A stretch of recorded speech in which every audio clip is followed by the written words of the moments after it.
This channel does not promote any violent, harmful, or illegal activities. All content provided by this channel is meant for an educational purpose only. UEN Jaipur is a perfect target for prospective students aspiring for good jobs, good education with future-ready skills.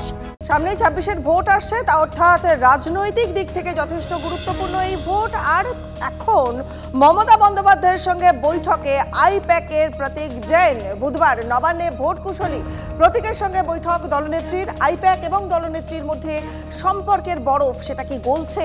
আইপ্যাকের কাজ নিয়ে আগে অসন্তোষ প্রকাশ করেছিলেন মমতা বন্দ্যোপাধ্যায়, আর 2026-এর ভোটে তাহলে কি এই আইপ্যাকেই ভরসা রাখছে Trinamool Congress? And the entire team of IPAC team in West Bengal once they will feel good. বছর ঘুরলেই বিধানসভা ভোট। বুধবার নবান্নে মমতা বন্দ্যোপাধ্যায়ের সঙ্গে বৈঠক করেছেন আইপ্যাকের কর্তা প্রতীক জৈন। তাহলে কি আইপ্যাকের প্রতি নমনীয় হচ্ছেন তৃণমূল নেত্রী? 2019 সালে লোকসভা ভোটে বাংলায় 18টা আসন পেয়েছিল বিজেপি।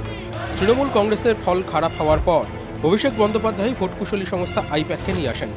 তখন থেকেই তৃণমূলের ভোট কুশলী হিসেবে কাজ শুরু করে এই সংস্থাটি।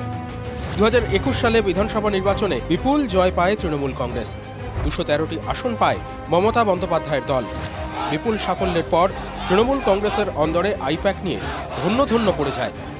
2019 সালে 22টি আসন পেলেও 24-এর লোকসভা ভোটে 29টি আসন পায় তৃণমূল। জয়ের পরেই আইপ্যাককে ধন্যবাদও জানান তৃণমূল কংগ্রেস নেত্রী।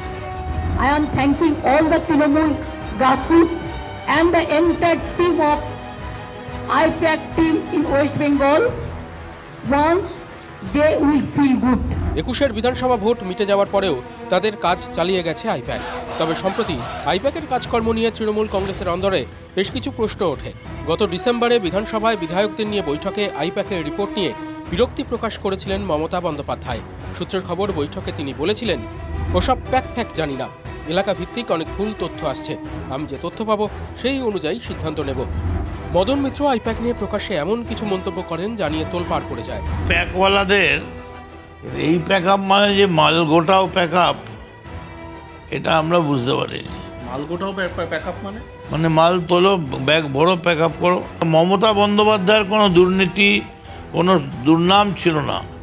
যেটুকুন মমতা বন্দ্যোপাধ্যায়ের গায়ে কালি লেগেছে সেটুকুন এই প্যাকওয়ালাদের জন্য। সেই বিতর্কের রেশ মিলিয়ে যাওয়ার আগেই বুধবার ভোট কুশলী সংস্থার কর্তার সঙ্গে মমতা বন্দ্যোপাধ্যায়ের বৈঠক যথেষ্ট গুরুত্বপূর্ণ বলেই মনে করছে রাজনৈতিক মহল। সেই আইপ্যাক সংস্থার পশ্চিমবঙ্গের দায়িত্বপ্রাপ্ত ব্যক্তি প্রতীক জৈনের সঙ্গে বৈঠক করলেন মমতা বন্দ্যোপাধ্যায় নবান্নে। নিঃসন্দেহে তাৎপর্যপূর্ণ, যদিও 26 সাল পর্যন্ত এই সংস্থার সঙ্গে তৃণমূল কংগ্রেসের চুক্তি রয়েছে, কিন্তু বৈঠকটি খুব তাৎপর্যপূর্ণ। তার কারণ এখান থেকেই এই প্রশ্নটা উঠছে, তাহলে কি বরফ গলার প্রক্রিয়া শুরু হলো?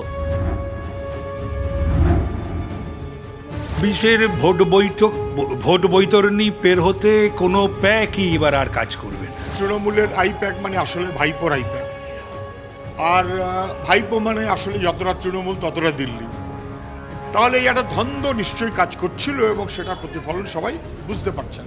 বেচাল হবার সম্ভাবনা থাকছে, সেই কারণেই কি আইপ্যাকের প্রতীকজনকে ডেকে নবান্নেতে বৈঠক করেছেন। দিল্লিতে বিধানসভা নির্বাচনের আগে আইপ্যাকের সঙ্গে চুক্তি করে আম আদমি পার্টি। তাদের প্রচারের কৌশল সাজানোর দায়িত্ব নেয় আইপ্যাক। আপ অবশ্য ভোট বৈতরণী পার করতে পারেনি, তবে বাংলায় কিন্তু একের পর এক নির্বাচনে সাফল্যের ধারাবাহিকতা ধরে রেখেছে তৃণমূল কংগ্রেস। বিধানসভা নির্বাচনের আগে আইপ্যাকেই ভরসা রাখবে কি তৃণমূল? দীক্ষা ভূঁইয়া ও সৌরভ ঘোর রিপোর্ট, TV9 বাংলা। বাংলায় মৃত্যুকুম্ভ বিতর্কের মধ্যেই মহাকুম্ভে ডুব শুভেন্দু অধিকারী। শুক্রবার প্রয়াগরাজের ত্রিবেণী সঙ্গমে নিরাপত্তার বেষ্টনীর মাঝখানেই পুণ্য স্নান করলেন শুভেন্দু অধিকারী। সামগ্রিক ব্যবস্থার প্রশংসা, মোদি যোগীকে কৃতজ্ঞতা জানালেন বিরোধী দলনেতা। কলকাতায় ফিরে মুখ্যমন্ত্রীকে নিশানা করলেন শুভেন্দু। অমৃত কুম্ভ, মুখ্যমন্ত্রী দলের কতজন গেছে, দু একজন ছবি ছেড়েছে, বাকিরা ছবি ছাড়েন। মুখ্যমন্ত্রী জানেই না তার পাড়া প্রতিবেশী সবাই গিয়ে কুম্ভতে স্নান করে এসছে। মুখ্যমন্ত্রী এই কথাটা বলে 100 কোটির বেশি হিন্দুকে অপমান করেছেন। এর শাস্তি মা গঙ্গা, মা যমুনা, মা সরস্বতী দেবেন। অপেক্ষা করে থাকেন। পরিণতি খুব ভয়ঙ্কর হবে। কুম্ভে অর্ধেক ডুব বলে শুভেন্দুকে কটাক্ষ কুণাল ঘোষের। পুরো মাথাটাই ডোবায়নি, এই ডোবা তো অর্ধেক ডোবা।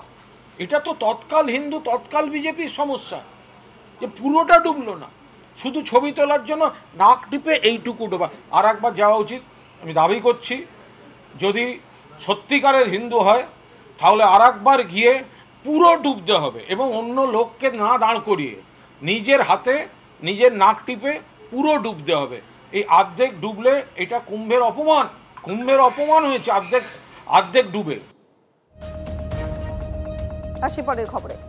বাঘ এবং মানুষের সংঘর্ষ প্রতিহত করা এবং সহাবস্থানের বিষয় নিয়ে এবার আলোচনা সভা।